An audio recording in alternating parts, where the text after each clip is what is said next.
Ya, sebenarnya sih memaafkan itu nggak mudah ya. Jadi kalau ditanya cara mudah, memaafkan itu perjuangan, gitu ya. Memaafkan itu perjuangan.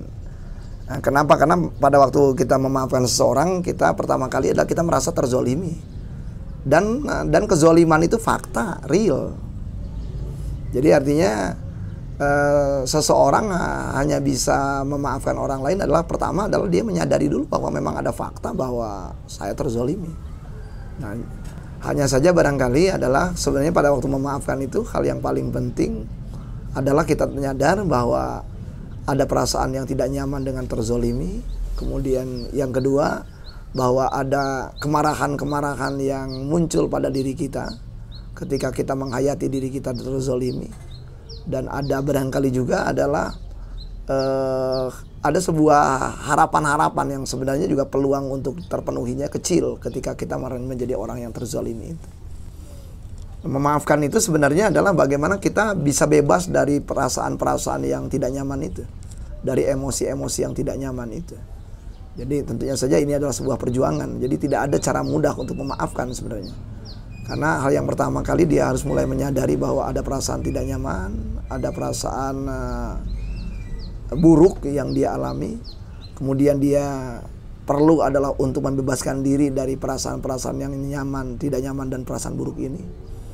Kemudian yang berikutnya adalah bagaimana dia mulai menyadari bahwa perasaan-perasaan itu sebenarnya merusak dirinya. Jadi hal yang pertama kali barangkali dalam sebuah latihan untuk belajar memaafkan adalah dia mulai belajar bahwa seiring aku berlama-lama di dalam perasaan-perasaan tidak nyaman atau perasaan marah, perasaan kecewa ini adalah justru merugikan diriku. Sebuah kesadaran ini mau tidak mau adalah membuat dia kayaknya aku harus stop, aku perlu menghentikan cara ini karena cara ini alih-alih membuat diriku makin nyaman tapi makin diriku menderita. Dan aku mengalami menderita dua kali. Yang pertama penderitaan karena orang menzolimi, yang kedua penderitaan karena tanpa aku sadari dengan mengingat-ingatnya aku menzolimi diriku.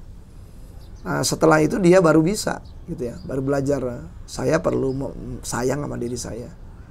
Setelah dia berusaha sayang sama diri saya, sama dirinya sendiri, mulai belajar melepaskan seluruh emosi-emosi dari peristiwa yang tidak nyaman itu, barulah orang ini bisa merasa nyaman dengan dirinya. Dan setelah itu tentunya saja di dalam ajaran-ajaran Islam dinyatakan bahwa obat yang paling bagus untuk memaafkan adalah berbuat baik kepada orang yang menzolimi.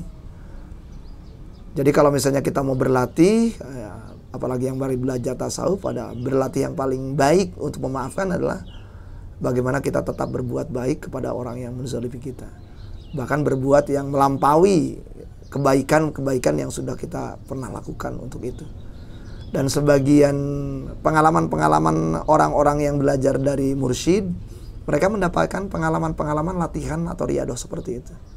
Justru dia dipaksa, dalam tanda petik tentunya saja, untuk melakukan amal kebaikan kepada orang-orang yang menzoliminya. Apa yang dilatih di situ adalah sebenarnya kalau dari sisi psikologi adalah melatih bagaimana kita mengelola diri kita sebenarnya. Bagaimana mengelola diri kita, bagaimana kita lepas dari emosi-emosi kita. Bagaimana kita sebenarnya adalah bukanlah emosi kita. Bagaimana kita sebenarnya adalah diri yang mampu mengendalikan emosi-emosi itu.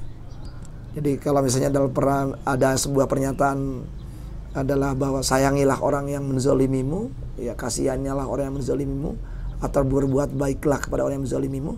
Sebenarnya itu adalah dari kajian psikologi adalah bagaimana orang justru belajar untuk bertransformasi dari diri yang tadinya terbelenggu menjadi diri yang merdeka.